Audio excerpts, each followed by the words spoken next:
আমাদের প্র্যাকটিস জীবনে biochemic medicines অনেক গুরুত্বপূর্ণ ভূমিকা পালন করে থাকে। আমি বেশ কয়েকটা হোমিওপ্যাথিক মেটেরিয়া মেডিকা বই নিয়ে আমি ভিডিও করেছি। আজকে আমি বায়োকেমিক মেটেরিয়া মেডিকা নিয়ে একটা ভিডিও করছি। আমি জেনারেলি এই তিনটা বায়োকেমিক মেটেরিয়া মেডিকা পড়ি। তিনটার ব্যাপারে আমি ডিটেলস বলবো না, টপ 3 যেটা সবথেকে ভালো।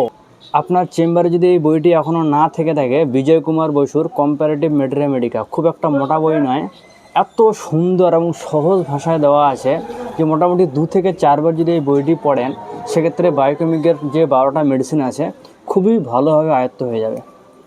শুধু 12টি মেডিসিনের ব্যাপারে এখানে বলা নেই, প্রতিটি মেডিসিনসের চরিত্রগত লক্ষণ, মূল মেডিসিনসের যে চিত্রটা আছে সেই চিত্রটা আলাদা করে পয়েন্ট করে দেওয়া আছে এবং রোগভিত্তিক থেরাপিউটিকভাবে দেওয়া আছে, কত পাওয়ারে প্রেসক্রাইব করতে হবে, কীভাবে প্রেসক্রাইব করতে হবে, কমপ্লিট ডিটেলস দেওয়া আছে।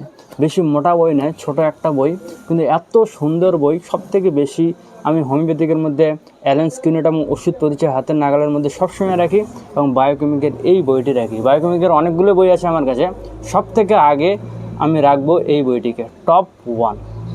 তো এই বইটির আমি বিশেষত্ব একটু শেয়ার করার চেষ্টা করছি। দেখুন, কম্পারেটিভ মেটেরিয়া মেডিকা, ডক্টর বিজয় কুমার বসুর, এত সুন্দর ভাষা এখানে দেওয়া আছে। যেমন আমি ক্যালকেরিয়া ফ্লোর বের করলাম, দেখুন ক্যালকেরিয়া ফ্লোরের পরিচয়, লক্ষণ 1, 2, 3, 4 করে এত সুন্দর করে দেওয়া আছে। দেখুন, যে কোনো স্থানে চর্ম ফাটা হয় তাতে ইয়ে উপযোগী, পায়ের তলায় কড়া, চর্মস্ফীত কঠিন, এভাবে পয়েন্ট করে দেওয়া আছে। এবং বিশেষত্বটা দেখুন, পিকুলারিটি এই মেডিসিনের, শীতলতা, কঠিনতা এই ওষুধের বিশেষত্ব। একদিকে জরায়ুর শীতলতা, তার জন্য রক্তস্রাব, গর্ভস্রাব, ভেদাল ব্যথা, জরায়ু স্থানচ্যুতি প্রভৃতিতে, এবং অন্যদিকে যে কোনো যন্ত্র যে কোনো কারণে হোক না কেন যদি পাথরের মতন কঠিন হয় তাহলে এটা অবার্ত ওষুধ। কঠিন স্থানের চিকিৎসা করতে গেলে এই ওষুধের নামই প্রথম স্মরণ হয়। চর্মপীড়ায় আক্রান্ত স্থান ফাটা ইহার আর একটা বিশেষত্ব, একটা পিকুলিয়ারিটি। যে কোনো মেডিসিনের পিকুলিয়ারিটি আপনারা এখানে লক্ষ্য করছেন। এবং রোগ ভিত্তিক দেখুন, ছানির জন্য কোন লক্ষণে 30x শক্তি ভালো কাজ করে দেয়, ক্যালকেরিয়া ফ্লোর পোটেন্সি হিসেবে উল্লেখ করেছে। দাঁতে ব্যথার জন্য কেমন ধরনের, এমনকি রোগী বিবরণ আছে। ডক্টর বিজয় কুমার বসু তার ক্লিনিক্যাল এক্সপিরিয়েন্সে ক্যালকেরিয়া ফ্লোর একটা 12x পোটেন্সিতে কীভাবে কোন লক্ষণের উপর প্রেসক্রাইব করেছিলেন, রোগীর বিবরণ আপনারা পাবেন। যেরকম করে নীলমণি ঘটকের মেটেরিয়া মেডিকাতে রোগীর বিবরণ পাওয়া যায়।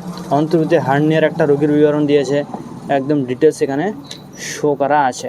ক্যালকেরিয়া ফ্লোর 200 শক্তিতে ওয়ার্সের জন্য কত 12x, 30x এবং 60x খুবই ভালো কাজ করে দেয়। কনস্টিপেশনের জন্য কোন ক্ষেত্রে কত পাওয়ার দিতে হবে, সবই টিউমারের জন্য সব ক্ষেত্রে কোন পাওয়ার সব থেকে বেশি ব্যবহৃত হয়, প্রতিটি মেডিসিনে আলাদা করে এখানে দেওয়া আছে। খুবই ছোট বই, তবে খুবই ইনফরমেটিভ একটা বই। আপনারা যদি আপনার চেম্বারে এখনও পর্যন্ত এই বইটি না থেকে থাকে তাহলে দেরি করবেন না, আশেপাশে বড় হোমিওপ্যাথিক যেখানে বই বিক্রি হয়, কলকাতা বা যেখানে আপনার আশেপাশে, সেখান থেকে কিনে নিতে পারেন। বা আমার কাছ থেকে ডেলিভারি দেওয়ার সিস্টেম চালু আছে প্যান ইন্ডিয়া।